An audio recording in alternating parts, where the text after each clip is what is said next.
I started out training when I was 9 years old. And the reason that I started training, I had very severe childhood asthma. You know, football, basketball, baseball, hockey require strength to various degrees, but they don't build it. If you want to develop strength and really build mastery, you're going to be doing it over and over again. More than likely, he had never seen a weight in his entire life. And by weight, I mean a barbell or a dumbbell. Okay. Might have lifted heavy stuff at work, but he never trained with a barbell, a dumbbell, or a kettlebell. As the world grows more complex, people are saying, I want the sheer simplicity of going back to basics. Hey, what's up, guys, and welcome to the Strength Connection podcast. I'm your host, Michael Kurkowski. Thank you so much for joining me today. So Brooks Kubik is a true legend in the strength game. I was so honored to host him in this next episode. Brooks is the author of the world-renowned best-selling book, Dinosaur Training: Lost Secrets of Strength and Development. So Dinosaur Training was first published in 1996, and since then, it's continued to be one of the go-to resources in the world for old-time strength training. And in this episode, I got a chance to hear all about Brooks's origin story into strength, being a champion wrestler, eventually getting into being a drug-free powerlifting champion, all the way through his international success with the Dinosaur Training brand. So I had an incredible time talking with Brooks. I know you'll get some serious insights here. This guy is brilliant. So I appreciate you spending some time with me here. If you enjoy this episode, hope you can take a moment and give it a review wherever you're listening to this. And please share it with a friend. Help spread that message of strength for me. All right, thank you very much, guys. And now let's get on with the show. Welcome back to the show, everybody. You never know what's going to happen on a podcast. Brooks, it's so nice to meet you, and I really appreciate you taking the time. Thanks so much for jumping on. It's my pleasure, Michael. Yeah, it's interesting. Sorry. Yeah, me too. We'll get our timing down on it. No, since we set this up, I've talked to quite a few people that I've worked with asking if they knew your work, and everybody knows Dinosaur Training. It's like, so I feel like I was like the lost kid out of this cool group of people that know. So I got a chance to look at a lot of the resources that you've done with this work, all the content that you've done for a long time with Dinosaur Training. So, and this is one of those topics of a lot of the old time training, kind of like the lost secrets of things that have been around for a while, but seems like they got lost for a bit. And you're one of those great guys that have really brought this back into the realm of the world that we're in now. So first, awesome stuff on all the content. I'm really excited to just dive into a few different fun topics with you. Sure, sounds good. Fire away. Beautiful. Yeah. Well, to get started, I always like to learn a little bit more about you first. You know, kind of your origin story of how you got into the world of strength training, because I know you were in law for a long time, which is your profession for quite a while. But kind of in your strength training journey, were you always into like the style of more old time strongman based work, or did you start kind of in a little different modality? How'd you get into this world of strength? I started out training when I was 9 years old. Mm-hmm. And the reason that I started training, I had very severe childhood asthma. And so bad that, you know, I couldn't play games with the other kids. I couldn't run. I couldn't do anything. I'd be sitting there hacking and coughing and unable to breathe, gasping for breath in the middle of the night. My parents took me to a bunch of different doctors, and none of the doctors could do anything. And basically the last one that they went to said something to the effect of, your son is always going to be weak and feeble. He's not going to be able to play sports. He's not going to be able to play games with the other children. You should help him find hobbies that are appropriate for him, such as, for example, stamp collecting. Oh, and seriously. And, you know, I'm 9 years old and I'm being told, stay inside and collect stamps. And it's like, you know, no, I want to go outside. I want to play baseball. I want, whatever. So yeah. I was a voracious reader, and I like to read biographies. And there was a great series of biographies of famous people when they were young that I would read. And one of them, just randomly, I read about President Theodore Roosevelt, Teddy Roosevelt, the Rough Rider. And I learned that he too had childhood asthma. And he overcame it and became, a very robust, athletic outdoorsman. Mm-hmm. He overcame it with exercise. his father actually built a little gymnasium in their house, and the kids would train in the gym, particularly Teddy, and that helped him through the asthma, and he eventually became, quite athletic.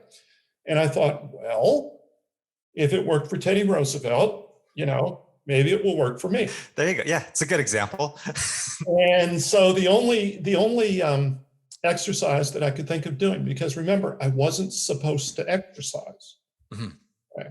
So this had to be something that I could do on my own and my parents wouldn't know, was to go to school in the morning and say, bye, Mom, walk down the driveway, turn around the great big hedge between our yard and the neighbor's yard, which meant I was out of sight. And then I would try to run to school. Okay, half a mile.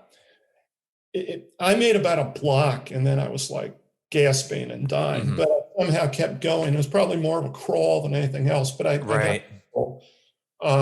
remember the first time I did it, I was so tired. I literally crawled under some bushes and hid for like 20 or 30 minutes because my heart was beating and, I was breathing so fast and, all that. So I did that every day for, I'm not sure how long, but at some point, it all started to work and it became much easier. And eventually I was able to, run the whole distance and the asthma went away. So now I'm able to play games and play sports, go to junior high school. And in junior high school,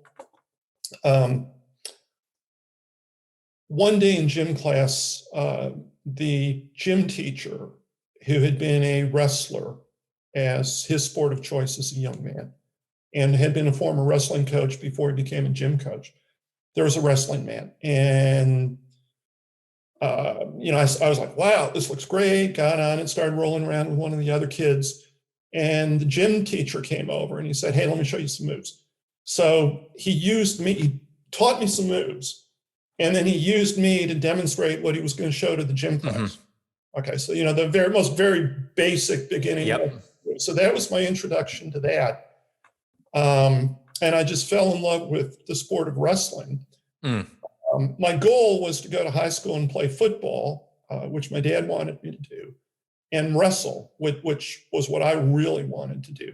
Okay. And I realized that I would need to be, strong to do that strength and power were advantages in those sports, obviously. And for football, I needed to gain weight because I started 7th grade at 83 pounds.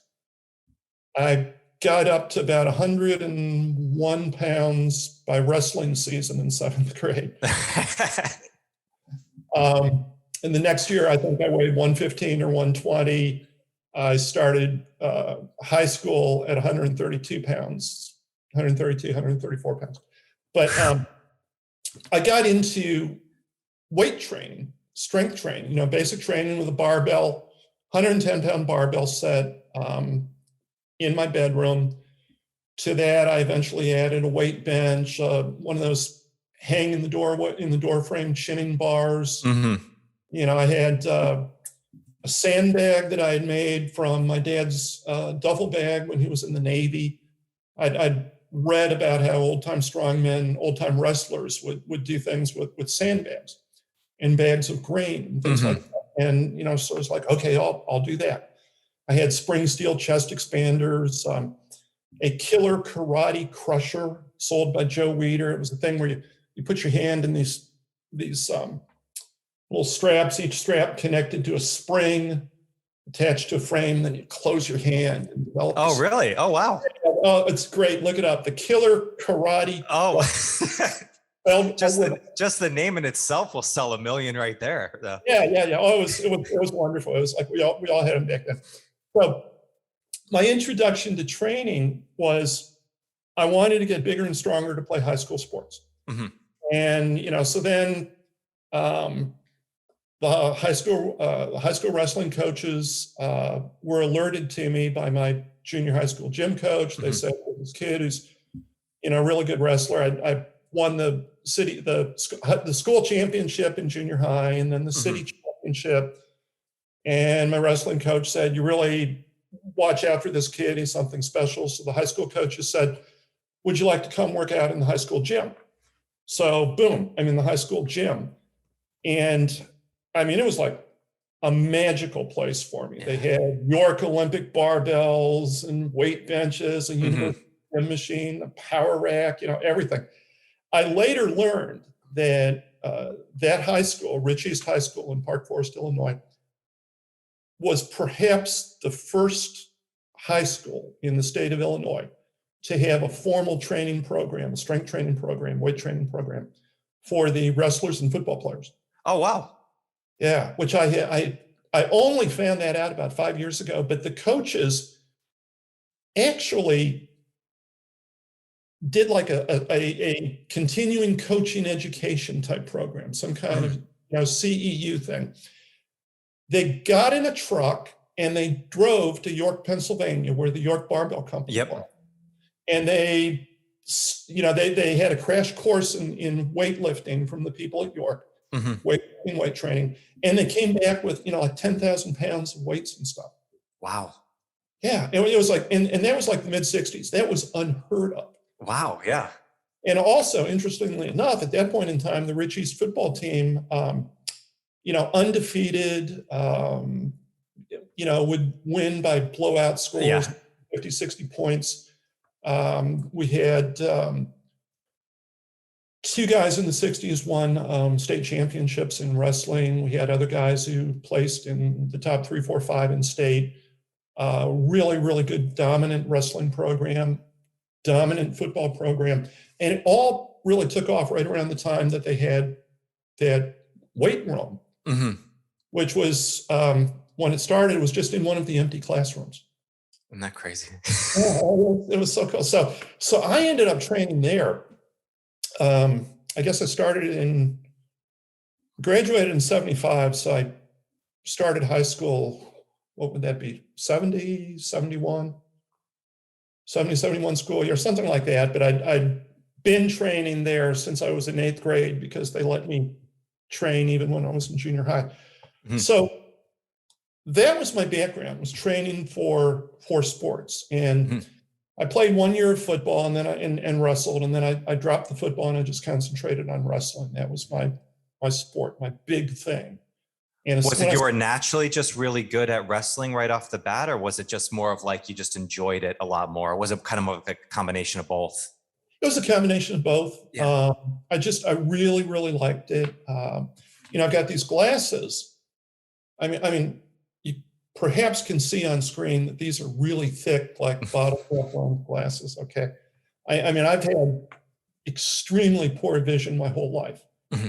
And in any sport that involves a ball, throwing it, hitting it, catching it, all that kind of stuff, I'm at a severe disadvantage. I really, really am. And even in football, I played offensive guard at 130 pounds.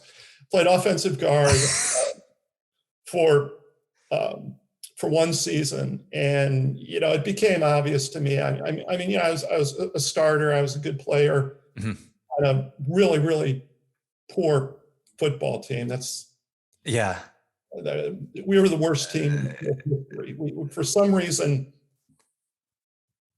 all of our older brothers were big, strong kids, and my class had all these little brothers who were small guys. I mean, it was nuts. We were just miniature compared to everyone else. We lost all but one of our football games. We tied that one. We lost most games by scores of like 30 or 40 to nothing.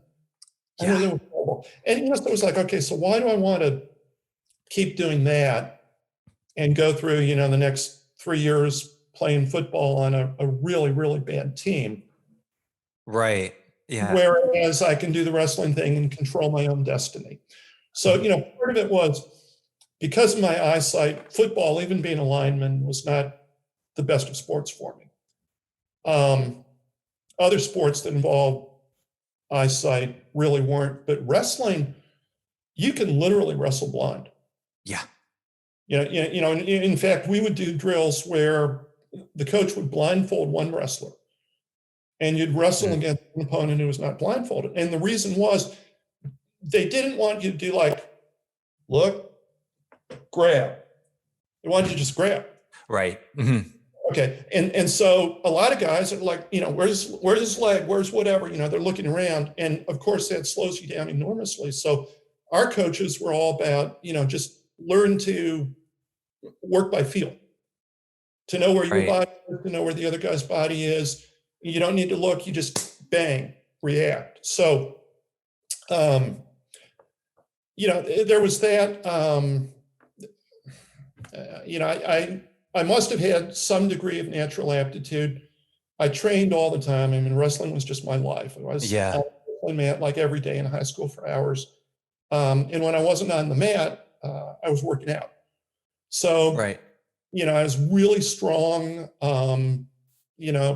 stayed very close to my wrestling weight all year round, watched my diet all the time. I was just really focused on this. And so my focus was training for athletic performance. That from day one.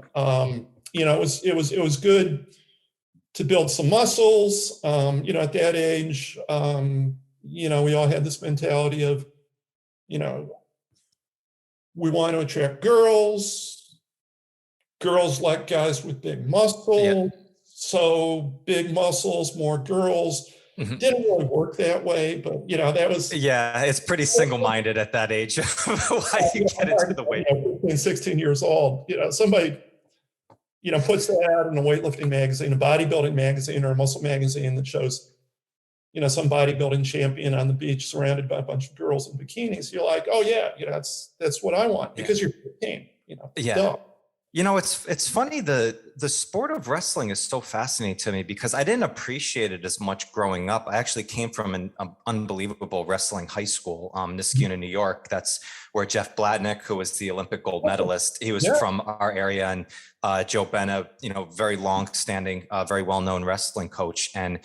But growing up, I was, we knew more of sports when we were growing up from the professional sports. We had baseball, we had basketball, football, but I remember the strongest kid pound for pound I ever knew was this kid, Brendan. He was my friend. I think he wrestled 112 in high school, but he was putting up over a double body weight bench press, in the weight room when we had the old school weight room in there. I remember he had 2.25 on the sides, and he was under that 112. He gained weight for wrestling season. You don't hear that season as much, but it's one of those sports that I didn't recognize early on as how impactful your strength pound for pound is such a big thing. Because in football, right, you could be the strongest 130-pound, offensive guard in the world, but if the guy across from you is 250, it's probably going to be a little bit of a disadvantage. So it's one of those sports that I think a lot more people, I hope as they're going through and they have kids going through, put them into that, because I think for general strength training, really like the proprioception of the body, it's one of the best things that you can really do on a sports front. It really is. And it's also, interestingly, it's one of the very few sports, along with gymnastics, obviously, that actually builds strength. Football, basketball, baseball, hockey require strength to various degrees, but they don't build it. Sprinting. Yes, that's very true. Yeah. Some of the other events in track and field build some degree of strength, but not nearly as much as gymnastics or wrestling. And, gymnasts and wrestlers, pound for pound, are just ferocious human beings. Just absolutely. Yeah. That's a really interesting point. Yeah. Most other sports, it's taking strength away to do the skill. So kind of strength is there to aggressively maintain, especially during season. Where in those sports, especially in gymnastics, like you said, that's another one that it's building strength as you're practicing through there. That's a really interesting point. I never thought about that. Yeah. So that was my background through high school. I had a very severe shoulder injury about 2/3 of the way through my senior year of high school. And that kept me, I had some scholarship opportunities for wrestling scholarships. I wasn't able to accept them because I just didn't think my shoulder would hold up to collegiate wrestling. And that's bothered me off and on ever since. But in any event, I stopped wrestling, and so now it's like, what do you do for your life? Well, I became a student, and I got good grades, and I ended up going to law school and all of that. That's how the law school track happened. I also kept working out. Okay. And, I always was working out. It was like, you're never going to stop working out. I primarily focused on strength training and building strength. In my late 20s, early 30s, we started to see something new at that time, which was drug-free / drug-tested powerlifting contests. Okay. Drugs had taken over all strength sports to an unimaginable degree.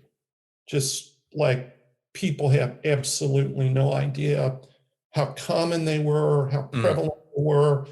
By, at some point in the 70s and into the 80s, I mean, it was just like insanity unleashed on the drug.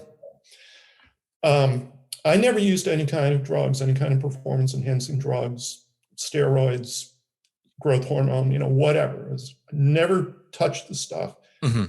Didn't believe in it. And when I saw something called drug-free powerlifting, I thought, well, that sounds like a good thing. I should support it.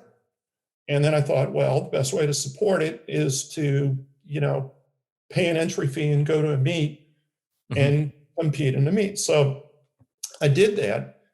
And the first meet I competed in was a bench press only competition. I won a regional championship in the bench press. And I was like, oh, well, this is fun. So I got very heavily into that for a couple of years. I coached at meets, I judged at meets, I helped set the meets up. I was an announcer at meets. I did a lot of things if I wasn't lifting to help meets in, different places around Louisville where we live. I also lifted a lot. I lifted in 2 different organizations. They had, of course, it's by body weight, so you're in a weight class. And they also had age groups. And so in my age group, which was the submasters division, age 30 to 34, 31 to 35, depending on which organization you were in. I competed in that age group category of 198 pounds, and then I grew into the 220-pound class. So I competed at 198 and 220, usually in the submasters competition, and I won, or the submasters classification. I won a bunch of state championships, regional championships, 5 national championships in the bench press, set a number of American meet records, national records, and even in one organization, some world records in the bench press, which was my best lift by far. Okay. And so that was very successful.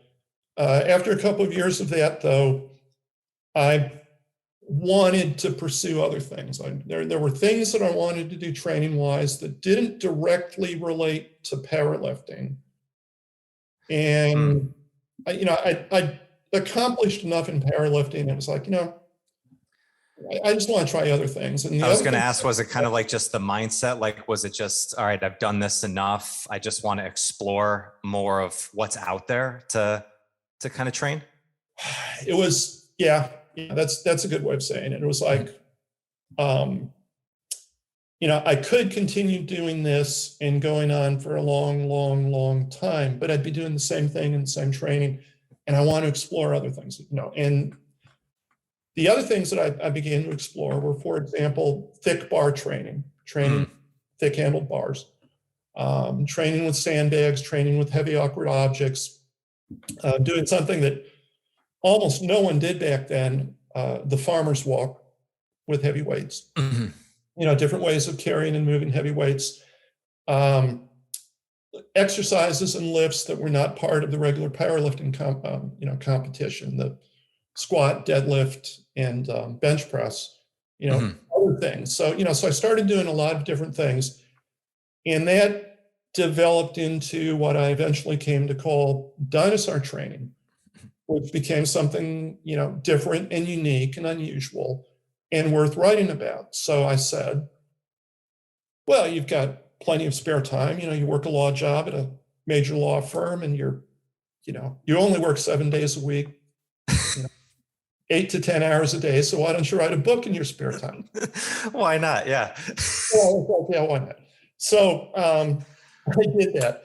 And a year later, I ended up with 450 manuscript pages typed. This is before the internet.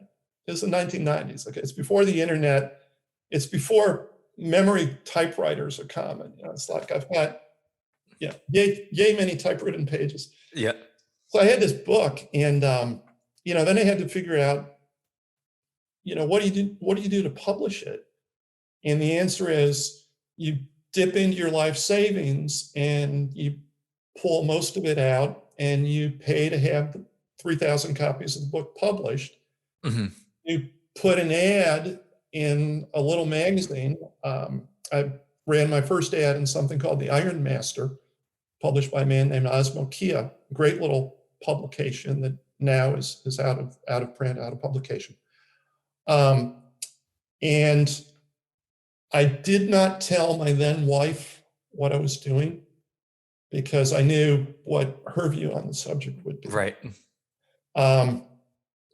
But I remember it was back before email, right? So people responded to the advertisement with actual letters, those things in envelopes, okay, with checks.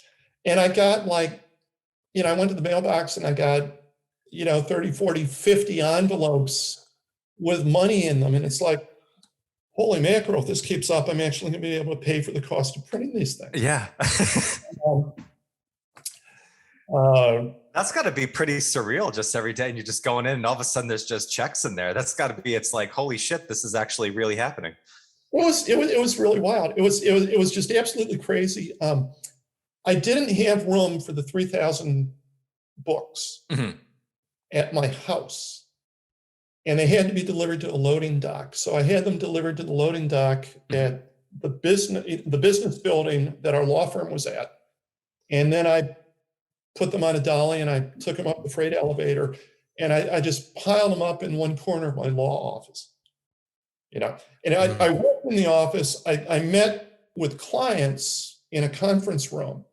So, it really didn't matter what the office looked like. I mean, most lawyers' offices are just cluttered with stuff everywhere. So I just had literally a wall full of boxes of books, as I said, 3,000 of them. The first 3,000, I made an offer or a promise, a commitment in the first advertisement. I said, I will personally, I will number and autograph each book in the first printing of 3,000 books. And I'll number it and I'll sign it for you. Okay, little bonus. Well, it sounded like a good idea, but, pen in hand, all day long. Right, exactly. Book number 107. Dear John, thank you for buying this book. Yeah. Train hard, great success. Brooks Kubik. Book number 108. Dear Michael. So at that time, there were actually like 3,300 books. Printers either go 10% over or 10% under. Well, they went 10% over. So I had like 3308, I think, or something like that in the first printing. I hand signed every single one of them. There are still people out there all these years later. That was 1996, but all these years later, people will say, I'm dinosaur number 47, meaning I have. That's so awesome. Yeah. It's like you built a community without thinking you've even built a community of there. Yeah. And I guess to your point, the reason that Dinosaur Training takes such a deep dive back into the roots of old-time strength training and what old-timers did was because it was a book that opposed the use of anabolic steroids and other PEDs. And at that point in time, in 1996, everybody thought the only way to get big and strong was to take steroids. And I said, no, that's not the case. If you know how to train, if you do the right kind of things in your training, you don't need drugs. And the proof is, look at the strength, look at the development of old timers who long, long, long before steroids were available. They weren't using drugs, but look, their physiques were incredible and their strength was incredible. Mm-hmm. So what did they do? Let's look at things that they did. Well, one thing was they used thick-handled bars. One thing was they trained with what I call heavy, awkward objects, unusual things, barrels, kegs, sandbags. Reason being, a lot of them were working men. A lot of them had jobs where they were manual labor jobs. People shipped things in barrels, heavy wooden boxes. Life was all about moving and lifting and heaving big things. Mm-hmm. So they're used to doing that. And in their stage shows, it was often more impressive to lift, for example, a 200 or 250 or 300 pound barrel or sandbag that everyone in the audience, every man in the audience could identify with. Like, if you can lift that over your head, you're pretty strong. I couldn't do that. And the reason they used the thick bars was because invariably, if a strongman did a strongman show, a vaudeville show, he's on stage, or he's in the circus, he's in the center of the ring, someone in the audience will say, hey, we got a guy who can do that. He's stronger than your strongman. And the strongman would have to say, oh yeah, send him up. And then this big guy would stand up and he'd go forward, and he'd probably be some naturally strong monster. Just ox, yeah. Okay, yeah, big ox, okay. But more than likely, he had never seen a weight in his entire life. And by weight, I mean a barbell or a dumbbell. Mm-hmm. Okay. Might have lifted heavy stuff at work, but he never trained with a barbell, a dumbbell, or a kettlebell. So he didn't know how to balance it. He didn't exactly know what to do. He didn't know how to use his legs and back to lift, how to do it with just his arms, things like that. So that was an advantage to the strongman, the professional strongman. But the other thing the professional strongman did was have a special challenge barbell or dumbbell, sometimes kettlebell, but usually barbell or dumbbell, that had a thick handle. And by thick handle, something that's 2 inches, 2.5, maybe 3 inches in diameter. So it's really, really hard to hold on to.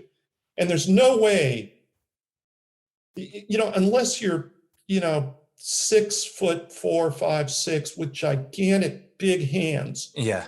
And your fingers can wrap all the way around that thing. And back in the 1900s, early 1900s, how many men were that big? Yeah, really. It's $110, $120. Yeah. Yeah. Okay. So you have a bar like that and you train yourself to develop the gripping strength to be able to lift it. Mm-hmm. So the big guy, the big ox, comes forward. He says, I'm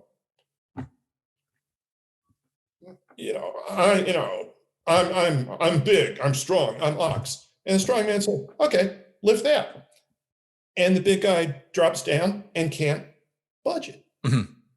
And he tries and tries, and all his friends are laughing at him. And then the strong man says, let me show you how to do it. And he reaches down, boom. Okay. And he looks like he's 10 times stronger than their strongest guy. Right. And he's not. He's much stronger at lifting that particular thick-handled weight because number one, he's really strong and he's got a strong grip. But number two, he's practiced it. And they would run that trick all the time. No one ever figured it out. So that was the origin of the thick-handled barbell or the thick-handled dumbbell. Okay. Yeah, and you say, okay, what things happen to your body when you train that way? Well, you develop an incredibly strong grip. Mm-hmm. Okay. Is a strong grip by itself the end of things, or does it have a carryover value? Mm-hmm. Well, a whole lot of your nervous system ties into your hands. Yes. Okay. So perhaps if you develop really incredibly strong hands, you were doing things to your nervous system that have a carry-on effect throughout your entire body that we don't know about. We've never researched. No one has ever researched this, and they never will, because where are you going to find, a research study of 100 men with incredibly strong hands? Right. Super strong. I'm talking about like really, really incredibly strong hands. You just, you don't have a group to test. And now that I mention it, maybe some scientist is going to come out with the idea. Mm-hmm. You do, by the way, they have done research that says that one physical factor, physical attribute that is associated with longevity and with healthy aging, with being active your entire life and being able to take care of yourself, is hand strength. Yeah. Okay. So is it really the hand strength alone? Probably not, unless it's a survival skill to be able to open a pickle jar or a peanut butter jar. But maybe that ties into hand strength being a proxy for strength throughout the entire body. Or maybe it ties into hand strength being a proxy for a heightened degree of nervous connectivity, strong nerve connections throughout the entire body, right? Now, has anyone ever tested that? I'm not aware that they have, but to me, that's where research should go. Yeah, it's there's a couple guys that I know, Adam Glass and Frankie Ferris. I don't know if you know Adam is it's the strongest hands that I've ever seen in my life doing, and does work with plate curls, with front levers on pinch grips and stuff. And he's been known for a while of they do the arm lifting competitions down in Texas where he's from with all the grip work. But him and Frankie, they've put together the biofeedback solution, which was one of my introductions into understanding intuitive training. And they're saying very similar stuff as you mentioned, Brooks, of the hand strength, and where that is really your guide to readiness, where you can tell if you're feeling really strong or if you're a little weaker on the day based on that grip strength, based on that hand. So it is, I think obviously, I believe, yes, there's a carryover. There's that irradiation that comes from that grip strength. But as you mentioned, I think it's that connection of the nervous system that we have kind of these sensors here that we don't talk about a lot in strength training. And it seems like that's one of those missed messages, those lost secrets, as we can say, of just kind of pop culture fitness, where it's all about aesthetics. And like lifting weight and lifting more weight on the bar is great, but actually getting that nervousness sensation of knowing when you're feeling really strong and when you're not, that's almost a different type of self-awareness that you build from doing some of these old-time strongman exercises. I think that might be a reason why I think maybe a lot of people like yourself, you go down this rabbit hole so much when you start getting into this world, because of these things that you feel, not just in your physical strength, but kind of the mental side and the nervous system as well. Yeah. And the interesting thing, so Dinosaur Training came out in 1996. I was 39 years old, and I thought it was just going to be a hobby. And all of a sudden it became, literally a worldwide phenomenon. Very big thing. And, as you said, most people, I won't say everybody, but everybody's heard of it, but, most people in the strength game are aware of it. Many have read it. Okay. So that was this huge, big deal. And here I am working a full-time job as a lawyer. And, it's like, okay, I'm going to, publish something else. I'm going to do this. I'm going to do that, continue the strength training thing. So essentially, I had a life for a number of years where I essentially had two full-time jobs. One was the law job, and one was the dinosaur business, and I'm still training on top of that, of course. So that was a really interesting thing. So eventually, the dinosaur business reached the point where I retired early from the practice of law and focused exclusively on the dinosaur business. And I still do that. So now I'm 65. Okay, so it's 25 years later, 26 years past the publication of Dinosaur Training. It's age 65, started training at age 9, started strength training, weight training at age 11. Okay. So 54 years of strength training and really serious stuff all the way forward, right? So now at 65, you look around and you don't look like most other people your age.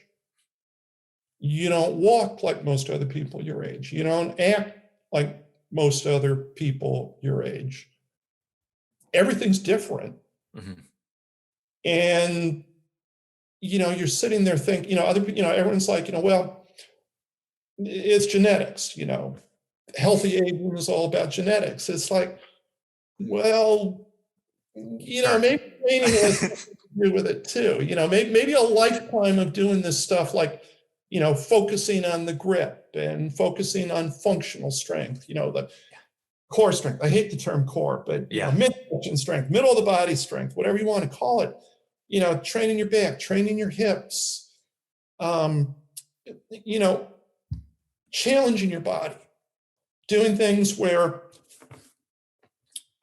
you take something and you go as far as you can with it in doing one thing, one direction, and you hit the point where it's like, okay, I've probably got as much out of that as I can get out of that. So what I'm going to do now, even though that's really good, I'm going to try something different. Okay, I'm going to try something that's going to challenge me in new and different ways. I'm going to learn new skills, and then after a while you say, okay, that's been good, but now I'm going to do this. Okay, and that's what I tended to do starting in my 40s, really. I started to really explore different ways of doing things. We were talking, briefly before the start of the show about, moving into bodyweight training, which I did because I want, it was like, okay, I probably am not going to be able to add a whole lot more weight to my basic powerlifting exercises or some of the other things I've been doing. What can I do to challenge myself in a different way? And that's when I went into, what became Dinosaur bodyweight training. And, I've continued doing that, working back and forth through different things, different training methods, in part because I test them. I use myself as a guinea pig. I like to experiment with them, but in part because, I have a saying, it's all good and it all works. Okay. And, right. and there's a related point, which is life's too short to be bored. Right. Life is too short to be boring, so do things that, keep everything new and fresh. It's good for your body. It's good for your mind. So that's what I've been doing. And you end up, as I said, you end up in your 60s, having done that for a long time and continuing to do it. And you're like, man, this stuff really is working. Yeah. It's amazing. It's so funny that as you mentioned, the just the commitment to building new skills, kind of like the experimentation. And there's a great article that I read of yours, which was like kind of the sane experimentation versus like insanity training, which I want to dive into. But it's interesting, Brooks. There's like the juxtaposition of learning new skills, but also doing the things that have been around a long time that we know works, which is kind of like that definition of old time strongman training, which is kind of like, if we can put a definition down to it, I mean, there's these things that have been around for a long time, but I almost think like probably, with our listenership here, we're probably preaching to the choir about understanding these techniques. People more focus on mastery who's listening to the show, but kind of in general, do you think that almost some people look the other way to some of these old time things because we live such in this world of innovation? Everything's new all the time, like the newest technology and stuff. Everything's always like getting like there's the newest, the brightest, the shiniest object out there, where it's like, well, these things, which, you know, I remember there's a book that I read, I think it's by Earle Liederman, The Secrets of Strength, which I believe was published in 1925. Mhm. And it's still a great book for strength training. And that was almost 100 years ago now. Right. But do you think that's almost some people like shy away from this or don't give this the attention that it deserves because of just like the innovation that's around all over the place in every other area of life? I think a number of things are in play there. I think that as the world becomes more complex and more technological, there's a greater need to get back to our physical roots. You know, people talk about ancestral training, primal training, you know, nature training, all these things. And I think one thing that is in play is that technology is so advanced, and there, you know, it's everything new and shiny. You know, we've all got one of these things, right? And they, you know, they come out with a new one every 6 months, and they update them every 48 hours or whatever. You know, I can't figure out how to use this thing. You know, I mean, you know, they updated it 2 days ago. I'm still trying. It's like, okay, what have you done? I just bought a new Mac the other day, 10 days ago, and I'm still sitting there like, okay, what do I do? Right. Okay, that's frustrating, and it's bad for the psyche. It's bad for the soul. And when you train, do you really want more of that high-tech stuff? You know, do you want the training program where you stand in front of a big screen and there's a ghost in the big screen, the ghost in the mirror telling you what to do, and you do what the ghost in the mirror says? Is that really what you want? Or do you want to pick up some iron and do something that you are telling yourself to do? And you're the one in charge of, you know, slow down, speed up, go faster, go slower, full range, pause, isometric, do another rep, longer isometric. You know, it's like, and you're the one who's talking yourself through it, coaching yourself through it. Do you want that, or do you want the ghost in the machine? And I would say you want you want to be you. You want to come from inside. You want it simple. You want it basic. And what happens with a lot of older trainees, I don't know exactly why this is the case, but it's true. It's true for me. It's true for many, many, many guys that I know, 50 and up, 55 up, 60 and up. They like to strip their training to the bare essentials. Yeah. Just get to the basics. Right. I wrote an article once, barbell basement lifter. And that summarizes it. You know, if you don't use a barbell, use, you know, it's dumbbells basement lifter or kettlebells basement lifter. Right. You know, or whatever, backyard lifter. The point is, you know, it's stripped to the basics, stripped to the essentials. And a lot of guys just find that is the most fun, the most enjoyable, the most fulfilling way to train. And I think as the world grows more complex, people are saying, I want the sheer simplicity of going back to basics.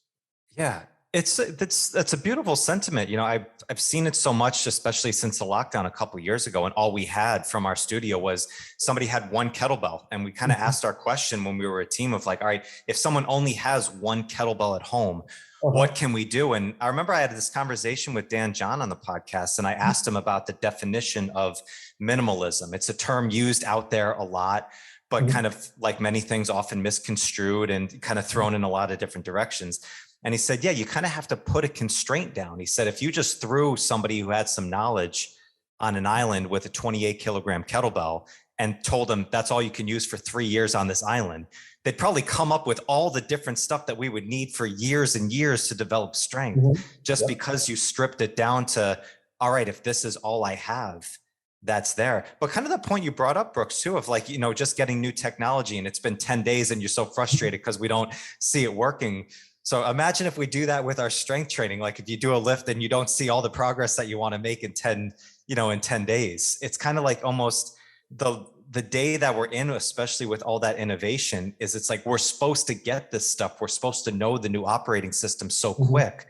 When in the physical body, like that's just not how it works. Like if you want to develop strength and really build mastery, you're going to be doing it over and over again. So I think, as you said, kind of the older generation, the 50 and older, can understand, I think, a little bit easier of what mastery is, of like stripping it down to the essentials and focusing on the skill of it, not just the external reward or the result that you're trying to get. If you grew up playing sports, one of the great things about playing sports, organized sports, is that you repeat a particular skill over and over and over and over and over. Practice it over and over and over. And the better coach you have, the more you practice the basic skills in any sport. And so then you come to a mindset, you know that being able to perform the fundamental skills of your chosen sport at a level where you have a high degree of mastery, that's the name of the game. Then you build in strength and conditioning, and mental determination and confidence, and you have a championship athlete. But it all starts with learning the skill, developing the skill. And you always keep practicing the basic skills. You never outgrow them. Yeah. If you're a true athlete, a true master. So it's the same with strength training. You can't learn how to do a bent press, for example, BENT, not bench, but bent press. You can't learn a bent press in a week. You can't go to a seminar over a weekend and learn how to do it, and then you're an expert. It's like, no.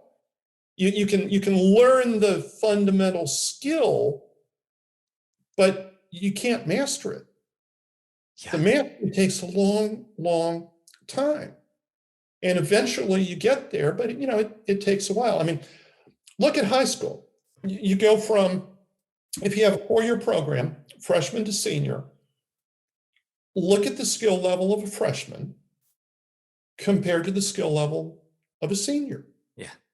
Performing exactly the same skill, basic skill. But the senior who's been practicing it for 4 years is really, really good.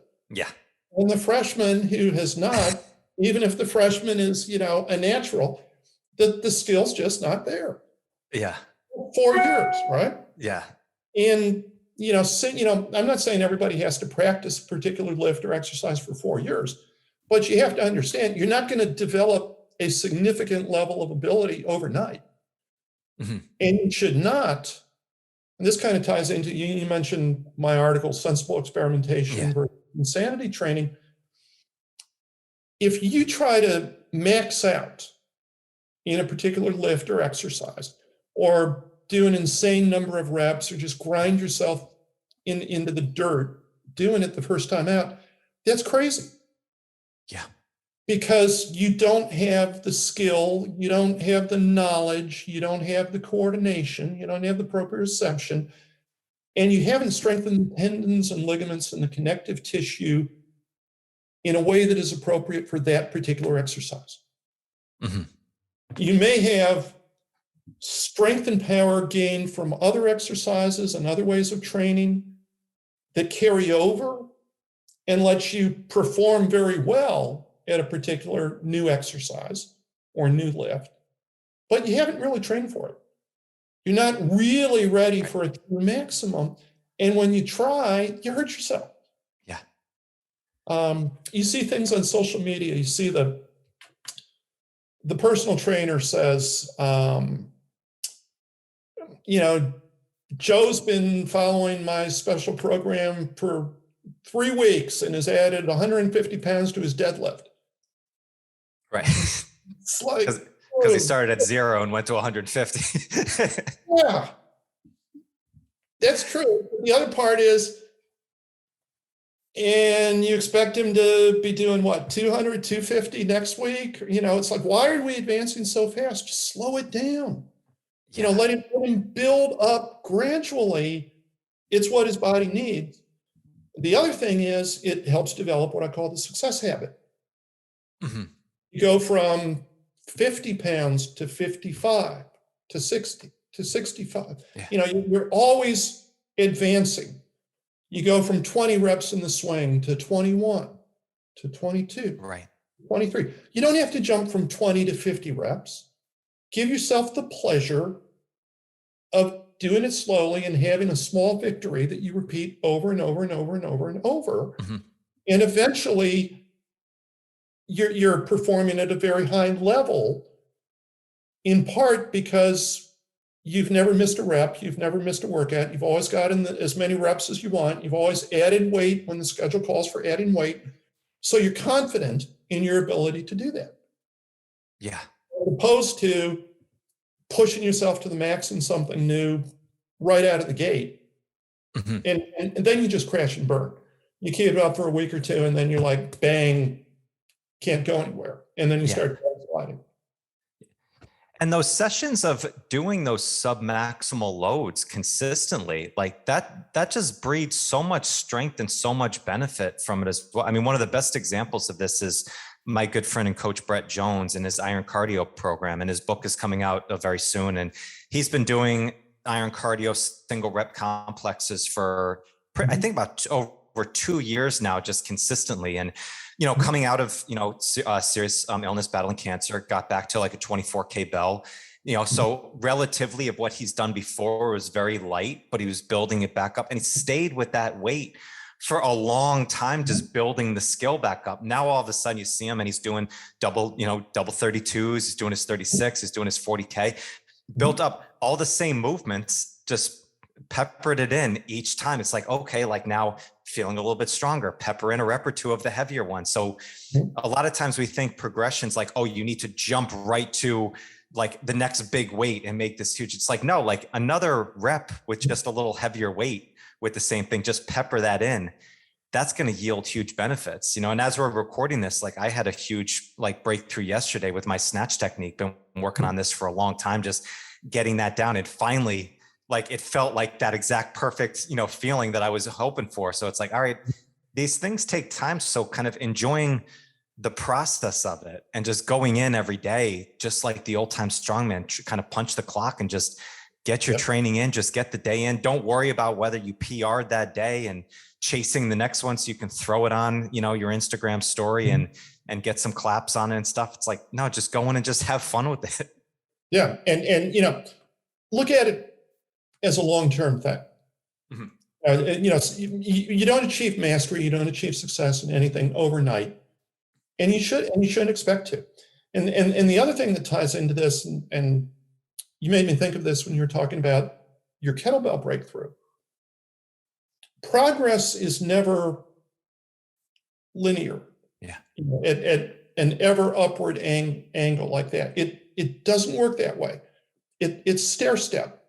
Up, plateau, up, plateau, up, plateau.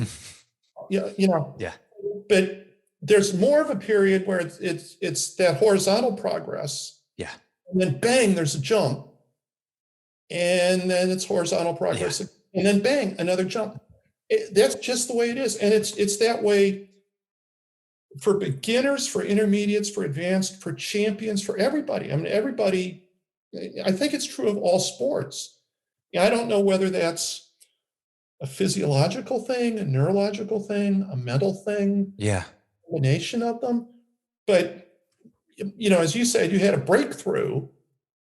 It was probably after a period of that, that just horizontal, it's all staying the same. And then bang is. Yeah. It's a technique thing of trying to carry it over from half snatching into regular snatching, and been feeling great with it. And the one drill just wasn't carrying over into the other. I'm like, okay, but I think like that plateau, it's almost, we use that word and there's such a negative connotation on that, where my point was and I wrote about this, was like, well, I had a bunch of shitty sessions before I hit that breakthrough. All those counted. Like, it might not be the step that you're trying to make, but they all count, from there. So, and sometimes, like, I've changed the environment up. I've gone out, there's a little lake by my house that I go down by the lake, and that's a great spot just to focus in, had some good times there. And then other ones. So you never know when these things are gonna come through. Like, so that's why, like, I hate those programs of, guaranteed in 12 weeks, you're going to get here. It's like, and I've said, I'm like, well, I don't know where the hell you're going to be in 3 days, let alone like 12 weeks. It's like, let's just build this process up and bring it. That's why I really always like talking about the old time strongman work, because it's that mentality. I think it is that combination of, quick memory. Okay, you had a bad session, or you had a bad game, or you missed the game winning shot. Okay, just let it go. You go on to the next one. It's not like you don't have another game that's coming up afterwards. It's not like you don't have another day to train afterwards if you missed that lift or if you felt like shit. And I think if we adopt that mindset, then everybody's going to be a lot more, you're going to see a lot more progress. You're going to enjoy it a lot more. You said kind of at 65, I have a client who just turned 80 this month, who says the same thing. Like, she can't relate to the people around her because she's still training 3-4 days a week. She's still, doing her writing and her journaling, all this stuff. And she's like, this is what I love. Like, and it's the new skills. It's always trying these new things. And yeah, that I think is the whole secret to longevity in any strength sport. And any form of exercise, it's approaching it with that mindset, and just enjoying the ride, if you will. Yeah. It sounds like a cliche, but that just getting out and doing it is the most important thing, and enjoying it, having fun with it, is an incredibly important thing. Yeah. When I was a kid, they talked about all these incredibly hard, difficult, maximum effort, torture workouts. One of my wrestling coaches had us do a PTA workout, pain, torture, and agony. Now, mind you, he was a high school teacher, and the idea of the PTA, the Parent Teacher Association, That's made great. I love that. Yeah, I love. Let's change the acronym. Yeah, but there comes a point where the PTA mindset isn't really very productive. And you start morphing into really hard, difficult, challenging workouts where you're trying to progress. Maybe you're plateauing, maybe you're at that horizontal point, but you're trying to progress. You're working really hard, but you're having fun. You're enjoying it. And it's like the most fun thing that you do, the most enjoyable thing that you do. You're always looking forward to your workouts, even though they're really hard. Yeah. At that point, you've kind of locked into the mindset for lifelong strength and health. Yes. That's beautiful. It is. You're enjoying the process. It's all going to come. You're going to keep doing the things that you enjoy doing from there. That's beautifully said. I think we'll cut it at that. That was perfect. Brooks, I really enjoyed speaking with you on this. This time just flew by. I would love to have you back on to keep rolling with this. I really appreciate you taking the time here. If people want to look up more of your stuff, follow your work, check out your books, what's the best place that we can direct them? We just set up a brand new website, www.dinosaurtraining.com. My old website is still up. I don't know if I'll keep it up or just move to the new one, but go to the new one, check it out. I have daily emails that I send to my email list to sign up for the daily emails. And again, that's dinosaurtraining.com, one word, no hyphen. And check it out, have fun with it. Perfect. Awesome. Brooks, thank you so much. This was great. Listeners, go follow Brooks, check out Dinosaur Training. I'll catch you guys on the next one. See ya.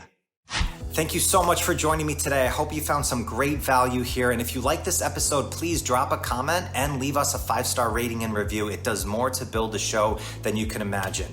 And do not forget to check out and join the Strength Connection Facebook group. In this group, I share the biggest takeaways and lessons from these amazing conversations, as well as training and strength tips for pursuing mastery and fulfillment in life. This group is filled with individuals looking to take full control over their strength, and it's the perfect space to explore new ideas and to share your journey. And you'll also get exclusive access to these Strength Connection Mastery Seminars. It's a deep dive into the physical, mental, and spiritual training that you can begin using immediately. So do not wait, go now.